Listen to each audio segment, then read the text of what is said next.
Each year, Microsoft Research hosts hundreds of influential speakers from around the world, including leading scientists, renowned experts in technology, book authors, and leading academics, and makes videos of these lectures freely available.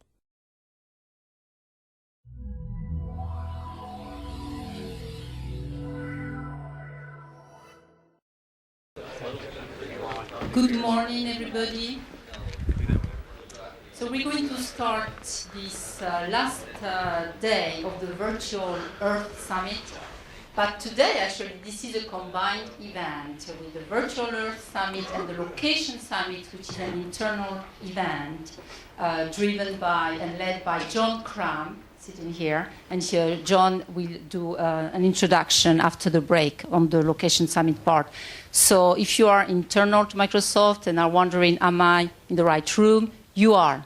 So this is the combination of the Virtual Earth and Location Summit today. I have a few announcements for the people who are external. So if you need vouchers to go back to the airport, either you should already have it or just ask Jennifer, who is at the end there in the room, and she will have one for you. This evening we have a reception at 5 p.m. The reception is in the atrium, just next to here. Concerning the demos and poster session, it happens at lunchtime. There will be in two rooms, like room 1915 and 1927, which are next to here.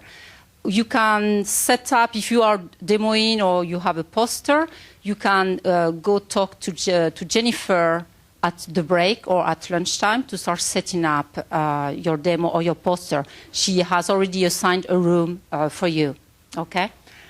And the abstracts, actually, some of the abstracts for the demos or the posters are in the proceedings that you should have in the bag, in the Virtual and Location Summit bag. So now let's start with the first session this morning. And it's a pleasure to have here Steve talk about navigating the world's photographs. Thank you.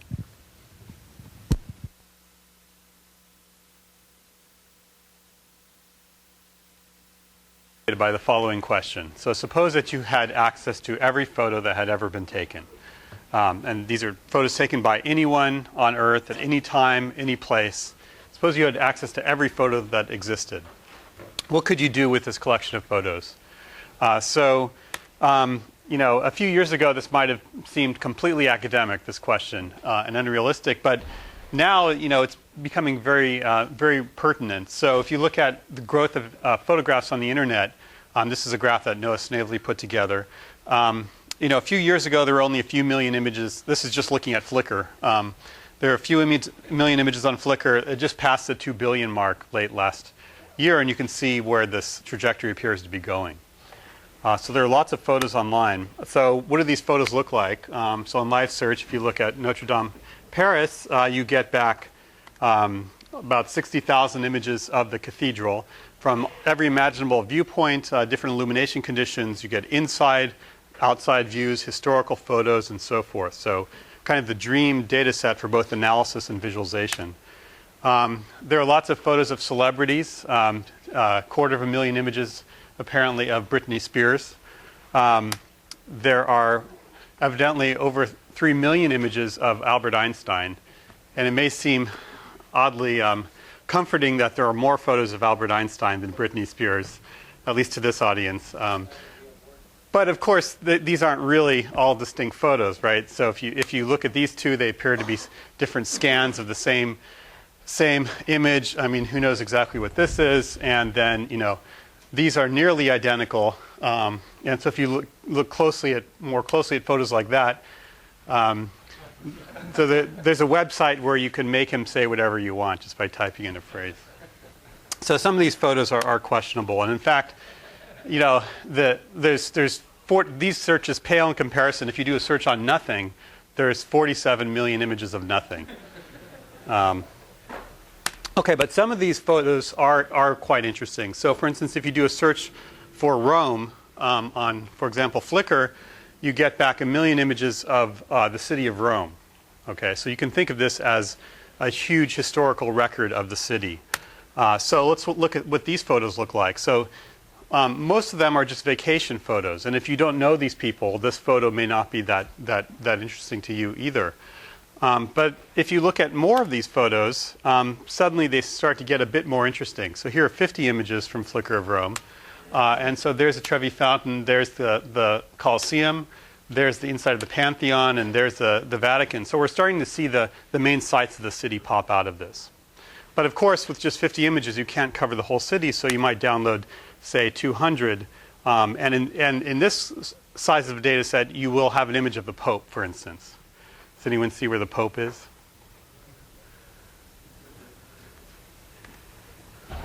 That's the Pope.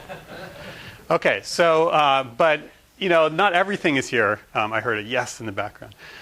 So, for instance, the Sistine Chapel is missing. At least I couldn't find it in this data set. But if you download 800 images, there's an image of the Sistine Chapel, and actually there's a couple of others.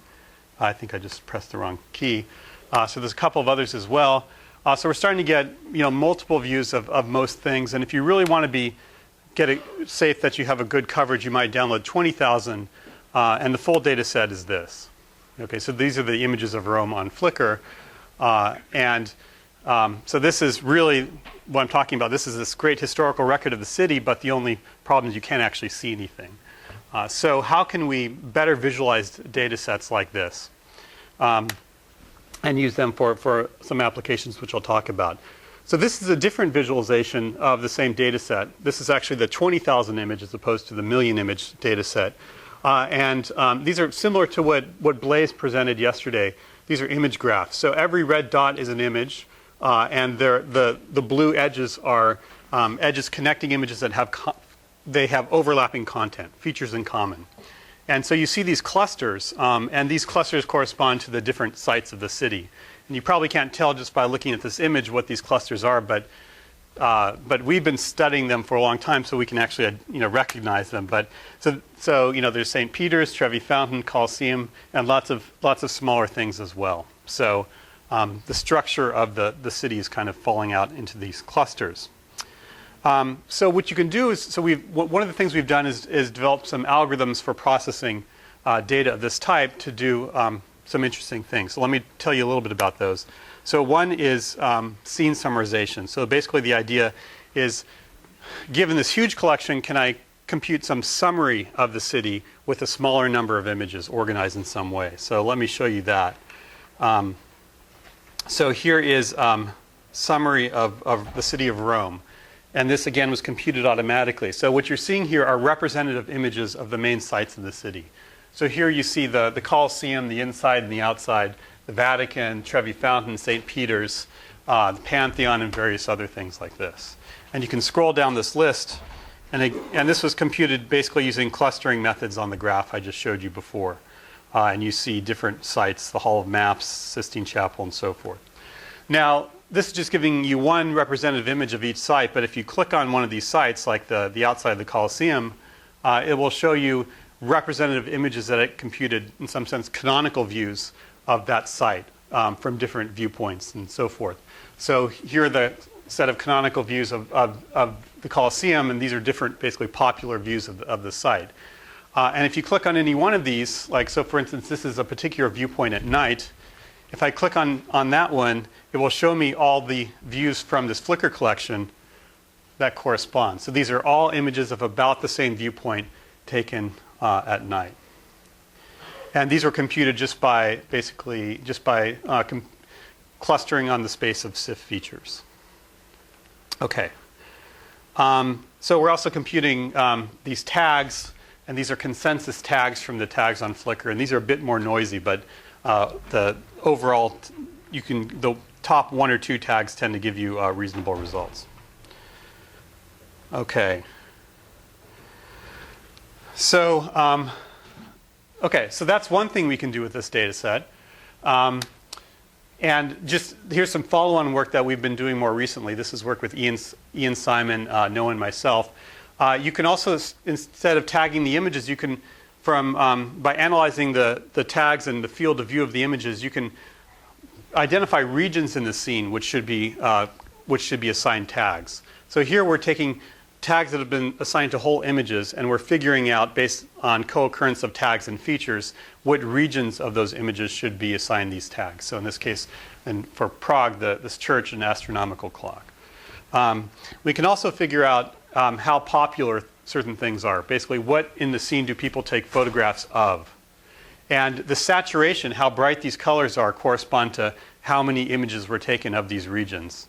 And so it's doing both a segmentation of the scene into regions and also displaying how popular these things are, how much they're photographed. So, for example, this statue is photographed a lot, whereas the scene in the background is less frequently photographed. And similarly down here, this particular this fountain is not photographed as often as this region here, and this one even a little bit less than this region here, and so forth. So you can compute how popular things are from this distribution of photos. So you've already heard about phototourism and photosynth, so I'm not going to, fortunately, I don't have to spend that much time in this talk, but I would like to talk about where we're going in this space of 3D reconstruction and browsing of large photo collections. And I know I'm going fairly quickly here, but if people have questions at the end, I'll be happy to cover more things in detail. So these are the challenges that we're facing right now in terms of research related to phototourism, photosynth. So one issue is scale. So when we first started this research, we were, for instance, for the Notre Dame set, we were literally downloading all of the images of the Notre Dame on Flickr and reconstructing the site from those images. But now there's basically, 1 or 2 orders of magnitude more photos on Flickr, so the old algorithms, they would run for months or even a year to reconstruct these full data sets, so we need more scalable algorithms. We'd also like to reconstruct, instead of a point cloud, a better model of shape, so a dense mesh, for instance. And then third, Blaise yesterday showed you some of the newer interfaces in photosynth, and coming up with better interfaces and better ways to navigate, especially larger scenes, is an open research problem. So let me just touch on some of these different things. So large-scale reconstruction. Initially in the phototourism project, we were working on the order of a few hundred images, so now there are 40,000 images of the Colosseum, so we simply cannot run at that scale. And ultimately, we'd like to be able to operate on hundreds of thousands or millions of images. So how can we scale up to this level? And one nice observation about these internet collections is that they're very non-uniformly sampled. So, for instance, everyone who visits Rome pretty much takes a photograph of the Colosseum from just about the same position. So there's a huge cluster of photographs from certain positions, and then other positions are more sparsely sampled. And so you should be able to take advantage of this if your goal is to reconstruct the scene or reconstruct camera positions by focusing on only a subset of the views in cases where they're highly oversampled. So let me show you an example. This is a fun data set. This is the Pantheon overhead view in the top right, reconstruction down here. And what's neat about this is that there are photographs both from the inside and the outside of the Pantheon. But there's also photographs that go through the door. And the door is large enough that you can actually, from the outside, you can see to the inside, to part of the inside. And that's enough for the algorithm to link the two reconstructions. So we just throw all of the images, the outside images and the inside images, into the mix, and the algorithm reconstructs both of them together. So this was an example where that worked. It's pretty cool. But what you'll notice is that there's clusters, even in this data set, there's a bunch of images near the fountain, there's a bunch of images over here, there's a bunch of images right in front of the front door, and the outside and the inside, and so forth. So you should be able to choose smaller numbers of images for the purposes of doing reconstruction. Let me show you a different view. Here, this is the match graph, like the graph of Rome that I showed you before, but I didn't. These would be red in that version of the graph. So there's a node for every image. There's one of these black edges for every connection between them. And this shows, I forget which is the outside and which is the inside. This is the outside and this is the inside of the Pantheon clustered into this graph. And the full graph is very dense. There's lots of nodes. There's 500 or so images. But it turns out we can find a subgraph which has some very nice properties. In particular, the subgraph has the same shape as the full graph. So by the subgraph, look at these black nodes. And every node of the original graph is connected to one of these nodes in the subgraph. And it turns out that this subgraph, these black nodes, also have very good properties for purposes of scene reconstruction. So we can prove certain things about how accurate would be the scene be if we reconstructed just the black nodes and then used a much less expensive pose estimation process to add the gray nodes. So we can optimize for a smaller graph that will reduce the complexity considerably.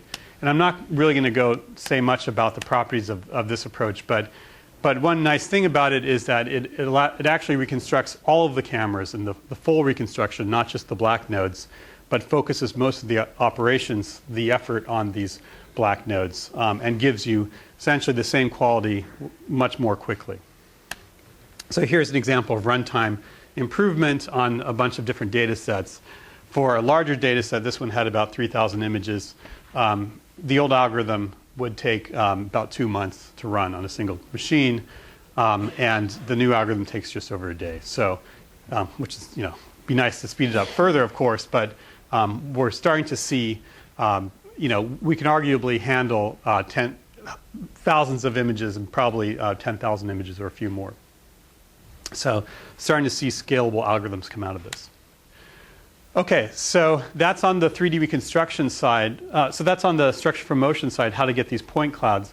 The next step is we'd like to get essentially laser scans without using a laser scanner. So here we have images from Flickr again, and just from people's vacation photos, we'd like to reconstruct this geometry. So this is a shaded mesh, and this is again not sparse anymore. This is a very dense mesh which has been reconstructed, and it's pretty accurate. So if you, so just zooming in on this portal region, you can start to see, the figures, these different statues and so forth. So we're starting to get the centimeter level resolution on these things.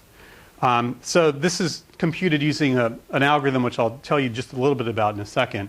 But let me describe some of the challenges. Part of the challenge here is that the images have a ton of variation. So images online have, times of day are different, the weather conditions, there's lots of occlusion and so forth. We're not taking these photos ourselves, so they're hard to control. So secondly, the resolution is very different between these photos. So, there's both zoomed out and zoomed in images. So this is both a challenge and a benefit, because since we have such close-ups in the collection, we should, in principle at least, be able to get extremely accurate, high-resolution results if we know how to process them. So let me say a bit about how we cope with these challenges. And of course, there's lots of photos, but there's something. So given this large set of photos under lots of different appearance conditions, how can we reconstruct accurate 3D models? So there's a cool property which we're calling the law of large image collections, and basically it's as follows. Suppose that we choose an image from this collection, and we want to match it with other images, which we need to do if we're going to compute shape. And you could try to match it with an image where the weather or lighting conditions were very different, but that would be hard. So instead, what we're going to do is we're going to choose a subset of photos which have nearly the same conditions, which appear similar. And the point is that if you have enough images in your collection, for any image you choose, it's highly likely that you'll be able to find other photographs with very similar conditions. So if your collection is large enough, you can exploit this to be able to dramatically simplify the matching problem. We don't have to match between images of different times of day. We can just find images that are compatible viewing conditions. So very briefly, here's how the process works. This is just a simple tutorial for multi-view stereo for those of you who aren't familiar with it. Given a point in the right image, you consider a window. Then that determines a set of what are known as epipolar lines in these other images that you have to consider that window may project to, or that point may project to. And then you simply search kind of in parallel for correspondences, the best correspondence along these different epipolar lines. In this case, this is the best answer. These two guys are occlusions because there's a foreground person in front of this window here, and there's a tree in here, so we can detect these as outliers, and we're left with these two. And so then once we have these two, we can, based on the 2D correspondences and the known camera viewpoints, which we computed earlier, we can triangulate the 3D point, and we're done. So we get a depth map, basically, for every point in this image. And so we're recovering a depth map for every image, and then we can merge the depth maps, and then we get these 3D models. Okay, so let me say a bit about one of the things we're doing a lot of work on is evaluation. How can we evaluate the accuracy of these models that we're getting? So there's a couple of different things that we're doing. One is reconstructing dense shape, and the other is reconstructing sparse shape, or structure for motion, which is kind of the techniques that are used in phototourism and photosynth. So we'd like to evaluate both of these. I'll say a couple words about, very briefly about both. So here's a data set which was downloaded from Flickr for this Duomo in Pisa. And here's our reconstruction. And what's nice about this data set is that there is a laser scan. A group in Italy put together, is it Roberto Scopigna, captured this laser scan, and they graciously allowed us to use it. So we can compare this to the laser scan and then compute, treating the laser scan as ground truth, we can compute the accuracy and how well they align. And the laser scan's certainly more accurate, but it's not a lot more accurate. So we're within, so 90% of the points in our model are within 0.25% of the ground truth. So for a building which is around 50 meters or so, this is a few centimeters. So it's not exactly as accurate as the laser scan, but it's probably good enough for a lot of applications. We've also taken a data set of the same scene ourselves with a calibrated camera, and we're trying to use that to evaluate the structure for motion algorithms. And I'm not going to go into detail on here, also because we've just started this effort, and I can only show you some preliminary results. But here are the structure for motion reconstructions of this cathedral next to the laser scan, same views of the laser scan on the right.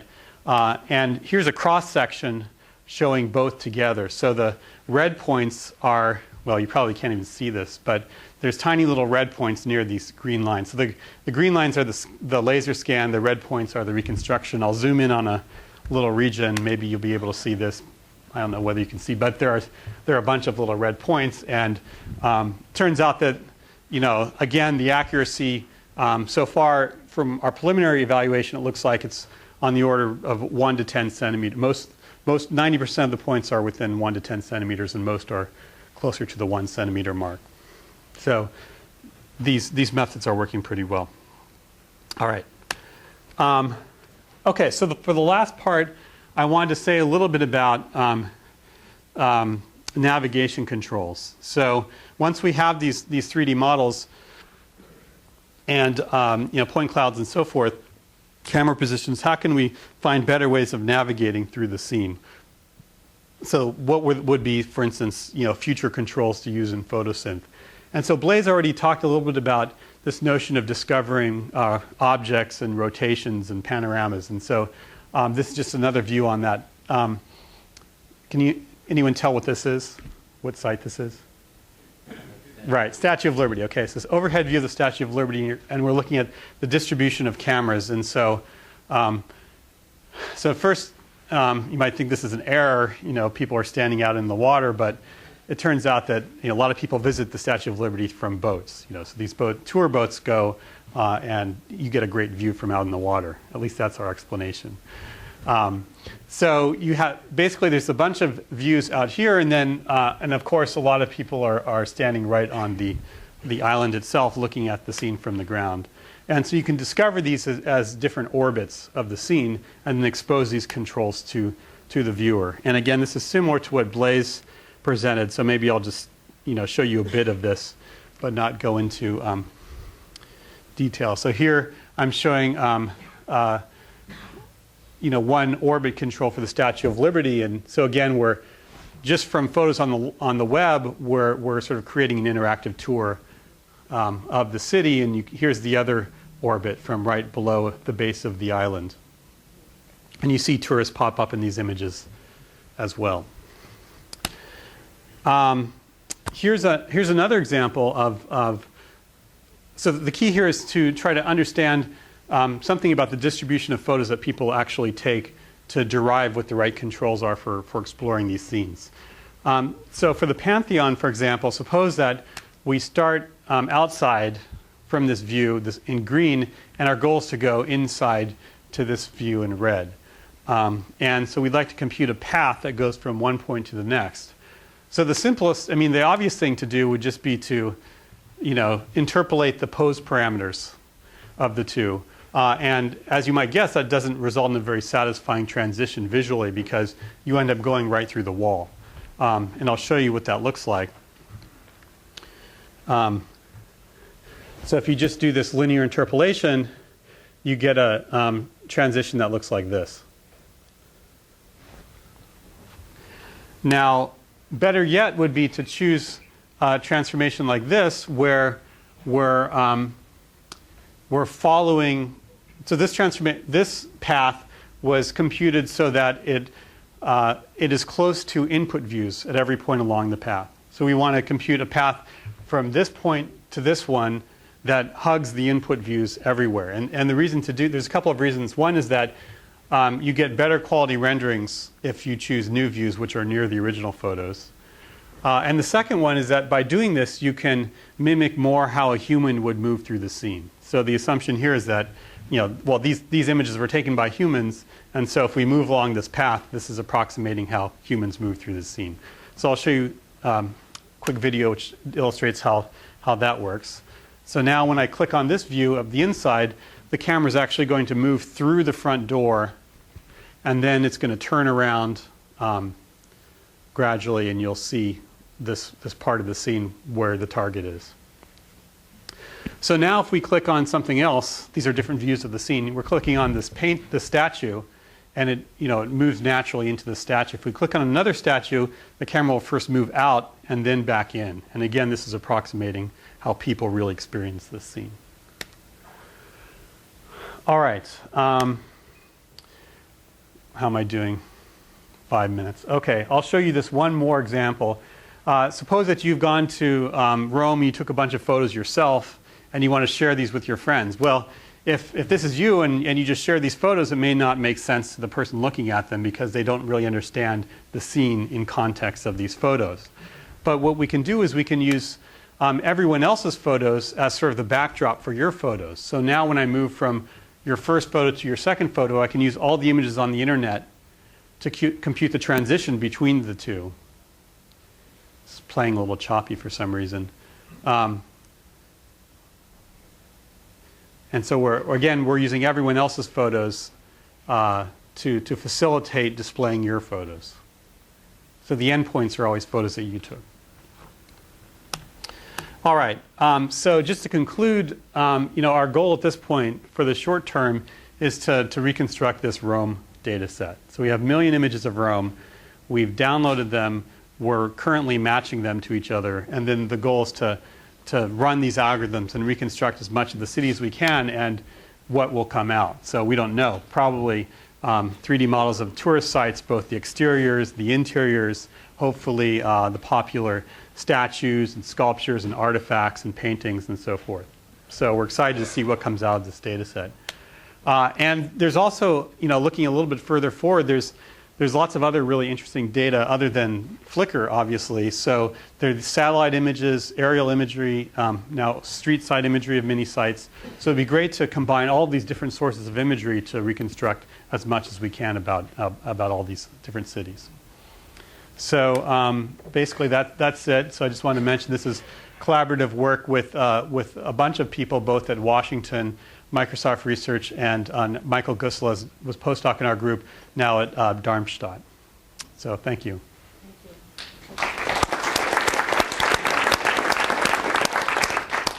Time for questions. So Steve, have you thought about, since you have now a notion of what is the object and the thing, so you could remove these people, have you thought about that? Should be easy, right? Yeah.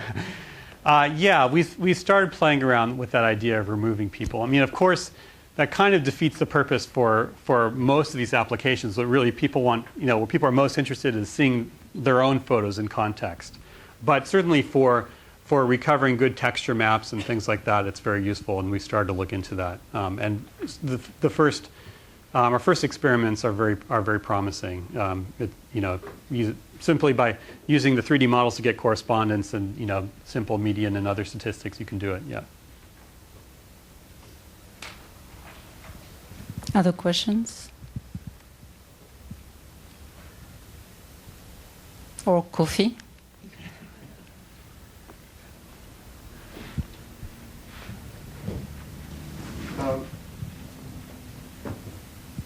Almost all the examples we saw yesterday and today are from built environments with corners and features, and I wonder if there's much work yet on natural scene reconstruction and whether it's how different it is, or easier or more difficult. Yeah, it's a good question. So we've done a little bit of experimentation with some natural scenes. I'll show you one example from the phototourism work. See if it works.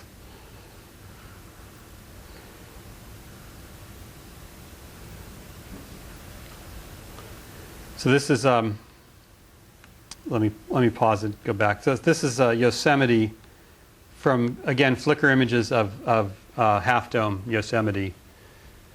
And you're seeing the point cloud reconstruction of Half Dome. Now I circled Half Dome, and you see photos that other people took of Half Dome. And now here you can basically lock the camera, so stabilize the facade of Half Dome. And then you can, when you view everyone's photos as sort of a slideshow, it registers the face. And so this is an example of one scene which we've experimented with that seems to work. But basically you need lots of features. I mean, Half Dome is tricky because different seasons it looks completely different. So registering winter photos is incredibly difficult. But for some scenes we've had some. It's a good question. I'm not sure the answer in general. Other questions?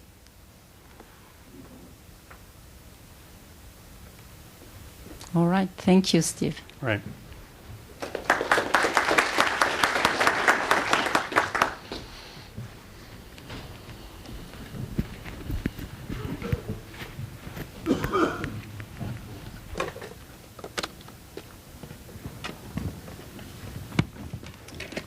So we mentioned that one of the themes of this Virtual Earth Summit was looking at breadth of topics.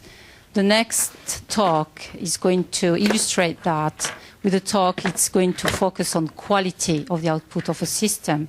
So the talk will be given by Zhiquan Zhu on testing non-testable information retrieval systems with geographic components on the web.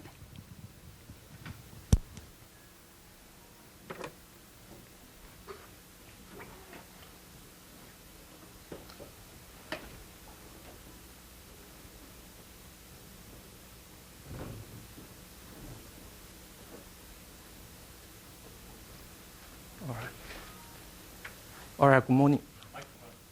It's on. Testing. Oh, okay, it's on. Okay, good morning, everyone. Our team is from Australia, Hong Kong, and Beijing. And here is a little bit information about myself. I'm George. I'm from the University of Wollongong. I'm lecturing in software engineering.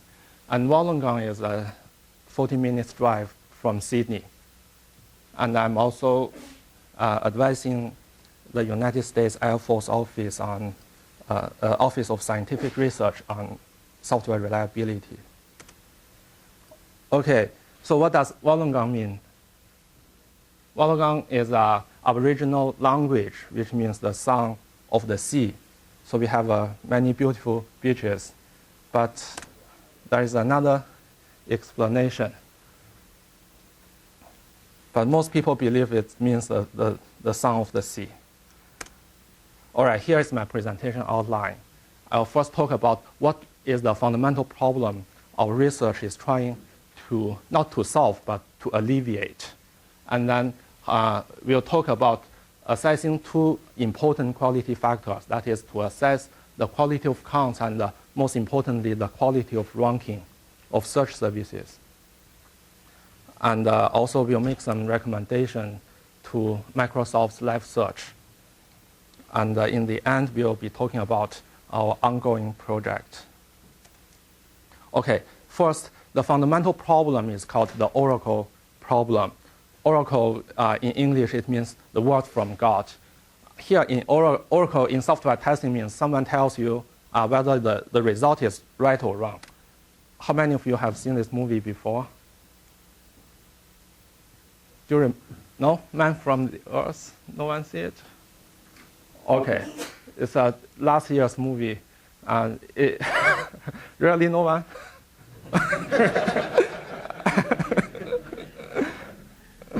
Okay, it says someone, he claims that he's from 14,000 years ago. So he has been living on the Earth for 14,000 years. But no one can tell whether he's telling the truth or lie.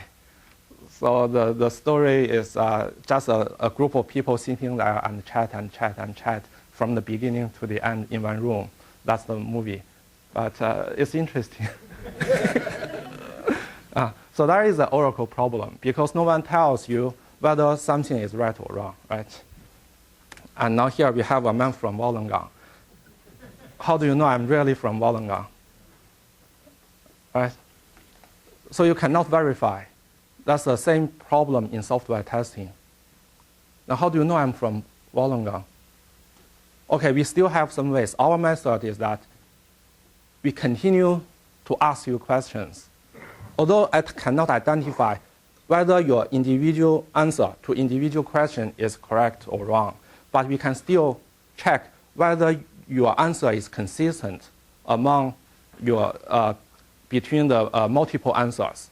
So that is our method to check the logical consistency among the outputs.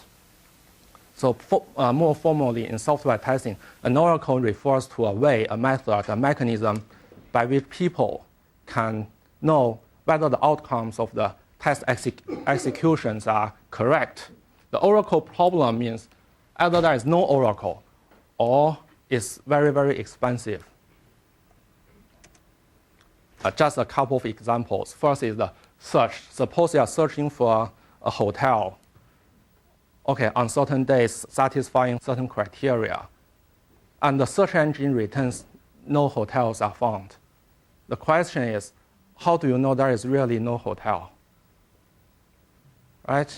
You have no access to the database. Is there really no hotel in the database, or it is because of some software fault in the search services? We don't know. Okay, ranking quality. How can we assess the ranking quality of search results? Another example is the search problem, searching for shortest path from A to B. Okay, if the program is simple, then we can verify the result. But suppose we have a very big, comprehensive graph. Given our input is A and B and the whole graph, and the system returns that this is the shortest path. But how can the testers verify whether this is really the shortest path? This is a combinatorial problem. It's also very difficult to verify. There is an oracle. We can brute force all the possible combinations, but practically it is too expensive. So our method is to use a term called metamorphic relations, which is a relation among multiple inputs and outputs, not a single execution, but multiple executions. So we name this kind of relation a metamorphic relation because it's changing. The input is always changing. All right, for example, still we consider this shortest path graph theory problem. A metamorphic relation can be that, okay, in first execution, you enter the whole graph and the starting point A and the starting point B to the program, and you get some output, right? And then you can follow up, transform this graph into another graph. But this graph is actually a permutation of the original graph. And this A prime corresponds to original A, and B prime corresponds to original B. And then you enter the graph into the system again with A prime as the starting point and B prime as the destination. And you expect that the program should still return the same. Certainly the path may be different, but the length should be the same, right? So this is a kind of metamorphic relation. But given a problem, we can identify many metamorphic relations. For example, another metamorphic relation is that we can exchange the direction. Originally, here is A and here is B, but now we can put the starting point here and the destination here. So the system will search in a reverse direction. But we also expect that the length of the path should be the same. All right, so we've just talking about the general problem in software testing. That's the Oracle problem. Now let's look at the web search engines. So what we want is that people want to improve, but how can you improve? Only if you can assess the quality, then can you improve the quality, right? So we cannot control unless we can evaluate. And also in big search, commercial search engines, we often upgrade the programs and we often revise the algorithms, or sometimes we change the representation of data. But every time we make a change, we have to reassess our system, right, to assess whether the algorithm is better, whether the new data representation is better. So every time we make some change, we need to test the system. So it's a very expensive process. Conventionally, we have three approaches to information retrieval systems. Precision and recall are the most traditional approach. But precision is very expensive for web search engines, and recall is impossible to apply to web search engines. For another approach is we use human judgment to evaluate the quality of ranking. That is the basic approach people use. But human judgment has two problems. In addition to its cost, different people will have different opinion. So different people give inconsistent judgment. That is also a big problem. Okay, let's simply review what is precision. Okay, suppose this is your whole database. And then given a query, this one represents the set of all relevant pages. So we name it this set A. And we have another set B, which is the returned results. So there is an intersection between A and B, which is C. Actually, what is useful, all the useful pages returned are among this intersection, right? So what is precision? Precision is, okay, the size of A, size of C divided by the size of B. And recall is size of C divided by the size of A. But because of the huge amounts of data on the internet, it's impossible to evaluate recall because we have no knowledge about the actual set of A, the actual set of all the pages satisfying the query. We don't know, so we cannot evaluate recall. How about precision? Okay, theoretically speaking, we can still go through every page and count whether they are relevant. But practically, it's if you can do it, it's very expensive. Okay, then how about ranking? Ranking quality is more difficult. It's rather subjective. Okay, now here is our method. Our method is to find the relations among multiple responses. Let's look at this example. It's an Australian yellow page. We enter a query university, and the location is New South Wales. Sydney is in New South Wales, is a state of Australia. And then we search. You see 265 results are returned for university in New South Wales state. Okay, next time we do the search again using the same keyword university. Okay, but this time we change the location to all states. And we see 789 results. This is reasonable or not reasonable? Not reasonable? No? Is it reasonable? I don't know how many states are there in Australia.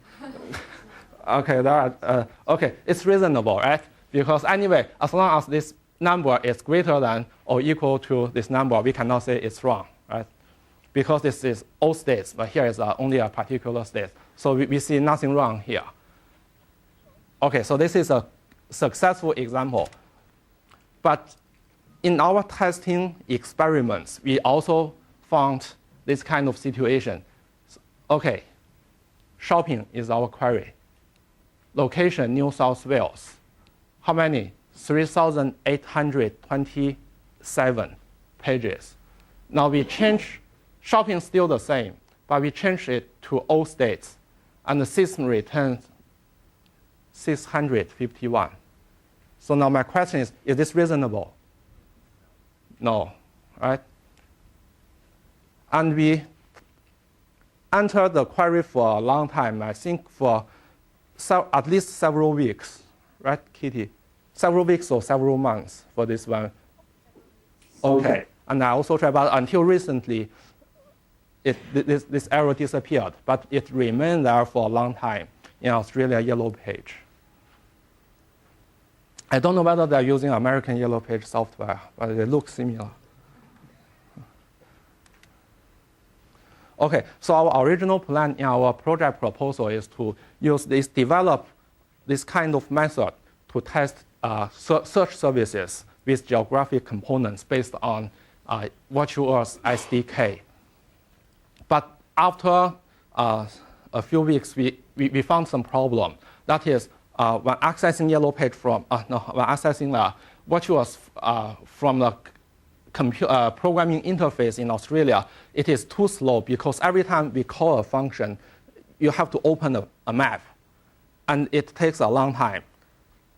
And also, when we repeat because the program, it repeats the call automatically, and so it's not stable because if the two call is too close to each other, then sometimes we don't receive any return value. So the system is not stable. So in the end, we decided to change, instead of Virtual Earth, we changed to Microsoft Live Search because that is much quicker because that's a conventional text-based search engine. But the idea, the fundamental methodology are equally applicable to Virtual Earth. But just because of the speed and the stability issues when accessing from Australia, we changed to Live Search. Okay, so when we are talking about quality, what quality is? There are many qualities for search services: the speed, the response, or the size of the database, or what. So here, we are most concerned about ranking. And also related to ranking is the counts, the number of pages returned. For example, here this is a Google screenshot. We are searching for 2 keywords, and the number 59 pages are returned. All right. So first, let's look at count. And after discussing count, we'll be looking at the ranking quality, which is more interesting. Okay, count. Why counts? Why are we interested in counts? Okay, first of all, count is a kind of ranking. So count quality reflects to a certain degree, ranking. And secondly, some users, they use counts to find the probability of frequencies of certain phenomena. For example, in natural language processing, people use web search engines to find the frequency of certain combination of letters and phrases. And I read some paper in ACM transactions in ACM transactions in different areas. They are using this search engine counts. And also, we can also know whether some search engine cheat because they are exaggerating the size of their database, right? Okay, so using our method, we don't know whether 59 is correct, is a correct count for these two keywords.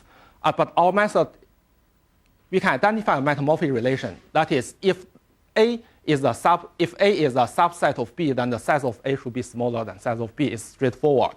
So we conducted a follow-up search. Now we get 169 pages. My question is this reasonable? You see, we have identical, the first two keywords are identical, but we added one more keyword. But the number of pages is much larger than the previous one. But before we draw a conclusion, we may have some discussion. First, is this caused by dynamic nature of the web? So we repeated the search, but we get the same results. So it's not because of the dynamic of the database. Okay, second, how about the filters? Are there any filters? No filter. We disabled all filters. So they are complete results. And secondly, we know that all search engines, they return approximate results. But is this due to the approximate nature?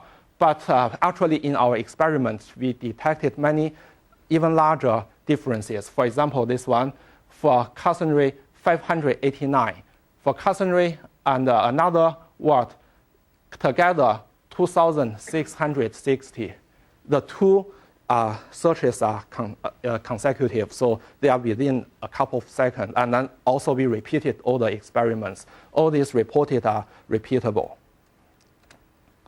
Okay, and also the counts may change between pages because of estimation. And we click next until the last page, still 58 versus 165, no much change. And in the end, we collected all the returned pages, and we found they are really different. All right. So this is an example of anomaly of search engines. Okay, how about live search? It's first time we enter the keyword GLIF, glyph. All right, how many? 11,783 pages are found. And then we enter two keywords, glyph and 5Y4W. We select any of these terms, so they are an all relationship. But no results are found. And we repeated it several times. All right. So this obviously shows something wrong in the search engine. So for Google Live Search, Yahoo, all the search engines, we found similar problems. So we did an experiment using AND, OR, and exclude relationship. And then here is the experiment result. So for AND, so we did two series of experiments. First series, we used the random words from an English dictionary, random. And second series, we use random strings, combination of English uppercase letters, lowercase letters, and numbers 0 to 9. Full, the length is 4. So let's look at the first series. AND anomaly. Okay, only live search has 0.5%. But we'll talk about AND later. We did some other experiments. Okay, so let's look at all. Okay. Yahoo is the lowest, and live search is the highest. Exclude, Google is the lowest, and live search is highest. Okay, and in the second series of experiments, you see the Google performance, Google becomes worse. But live search, here is 13, here is 2, so live search becomes better. Okay, different search engines, they have very different performance. Google's performance became worse, but generally speaking, live search's performance became better. Okay. And then through this observation, we can see that the difference between the two queries is because one is the word, the other is random strings. So maybe the live search in the semantics and the word frequency components, maybe you need to study more. Because we have no the source code, we cannot debug further. All right. We did some one more series of experiments on AND, because AND are most important. We use multiple rather than two keywords. And here are the anomaly rates. Basically, they are similar. But I'll now talk about the ranking quality. Most users are concerned not counts, but the quality of ranking. All right. So here is our method to assess the quality of ranking. We do two queries. In the first query, we encounter all kinds of pages, right? And then we collect, for example, txt files only. We collect the top 20 txt files. And the next query, we also do the same, but with the command limit constraint the file type to txt only, like entering a keyword file type txt. All right. So we do two comparisons. For an ideal search engine, the two sets should be identical. Not only the contents, but also the order of the content should be identical. That is a relation. The relation we identify. And also we identify two measures. One is the common line rate, because we know that in real life it's not possible for two sets are always identical because of some other practical issues. But the more lines they have in common, then the better the performance. So we have defined the common line rate, that is the number of pages they share in common. We only collect the top 20. All right. And the second measure is the offset. That is, suppose there are 20 pages, but they have only 10 pages, common pages. And then we take the common pages in their original order. But they may be in different order, right? One is A, B, C, D. The other may be D, C, B, A, right? And then we count the offset. That is the difference in their order. Or we have some measurement. So we have the offset. And also, because we also apply some weighting, because different weighting in different positions, the weighting is different. For the top pages, they have a higher weighting. But for the page top page and the second page, if their order changed, then there is a big impact. But if the 19th page and 20th page, the position changed, it doesn't. The impact is lower. So we have a weighting mechanism, but I won't illustrate the formula here. And then I showed you an example. For example, in Google search for this keyword, this website URL ranked third in one of the set, but 13th in the other site. And the total common URLs are 18. So we see the difference is quite big, 3 and 13. Okay, and then we did another series of experiments to compare the common line rate. Here is the result. Google average, the higher the better. So here Yahoo is the best. Yahoo is highest, and followed by live search, followed by Google.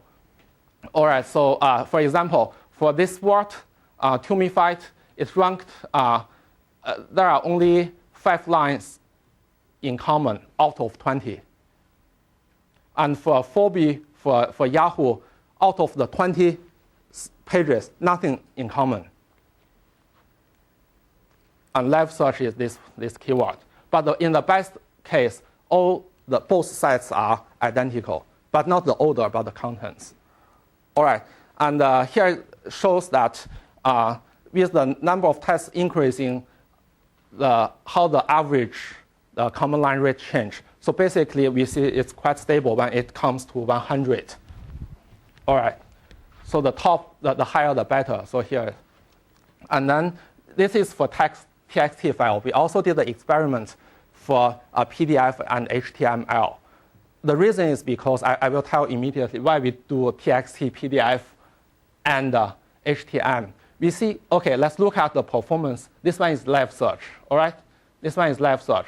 So for TXT, its relative position is here. But for PDF, it goes down. The higher, the better. But for HTML, it is higher. Okay, let's take a closer look here.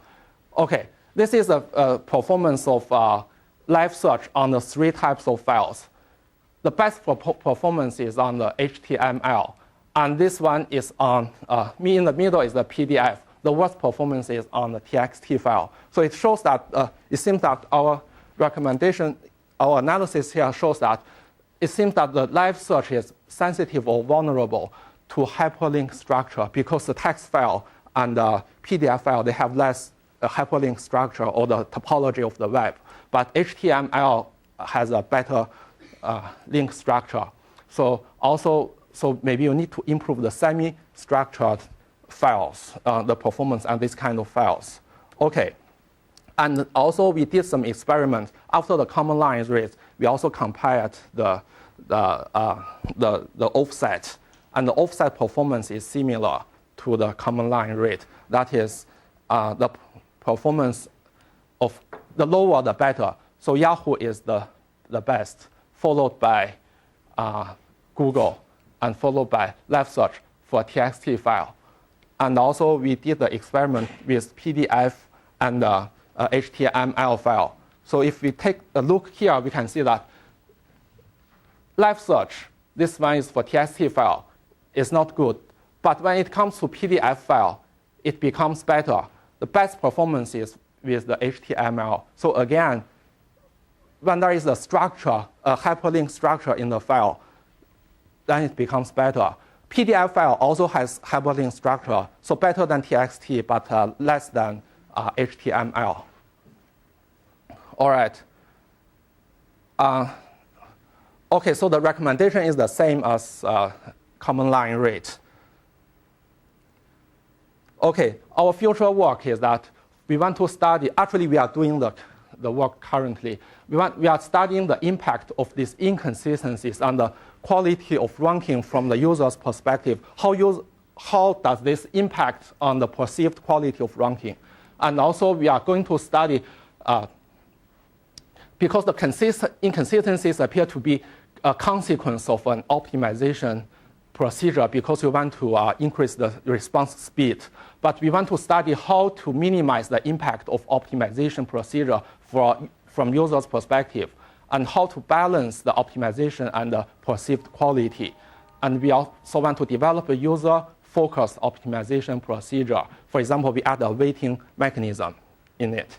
And here is a proposed further collaboration with Microsoft. First, we wish to see whether it's possible for us to get some data set from Microsoft database, because crawling the web is very, very time-consuming from our server. So we don't want to know whether we can share some data.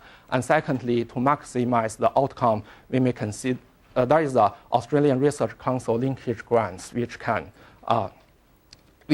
encourage collaboration between universities and the industry. Once, if the industry commit $1, the government will match more dollars. So that's all. Yeah, thank you.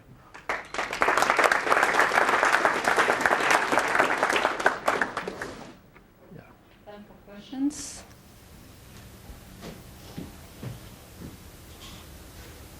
Yes. If it would have been feasible to look at maps, what kind of inconsistencies would you have looked for? Yes, it is very, very feasible. But the reason we didn't look at map is because of the speed. But we know that we can identify many relations, because here and all this kind of relation are just some examples, but we can identify many more relations. But we also need to know which relations are the best. Right? We are also studying how to identify the good relations. Yeah.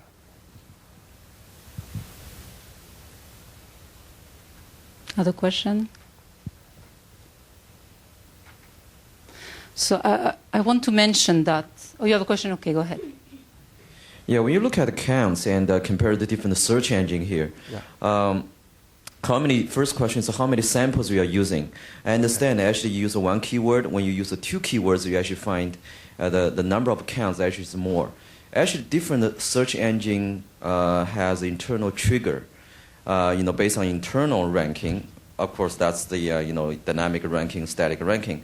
So, for example, in our search engine, when you put the two keywords there, my confidence is actually higher. That's why I give you more counts.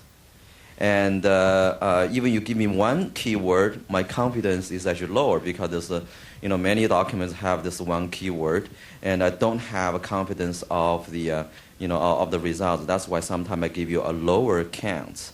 So, but different search engines set up different triggering rate, which we don't know, for example, how Google is setting up there. Yeah. So purely based on the counts can be biased. Yes, this is a threat to the internal validity, because there is a concern. We had a concern whether there is an internal threshold to, after you have more, you get more information, then you return more pages. So we plan to test on this because we don't know, and we didn't talk with people in Microsoft, and also we didn't know what happens in Google. So, but my point is that, so first we want to know whether they have such an internal mechanism, and secondly, if there is such a mechanism, I think from people's users' perspective, they should know rather than saying nothing is found, or they should know how the pages are found. It should tell the user. And thirdly, actually context minor, the most important focus of our research is now on the ranking part. Thank you. Let's thank again our speaker.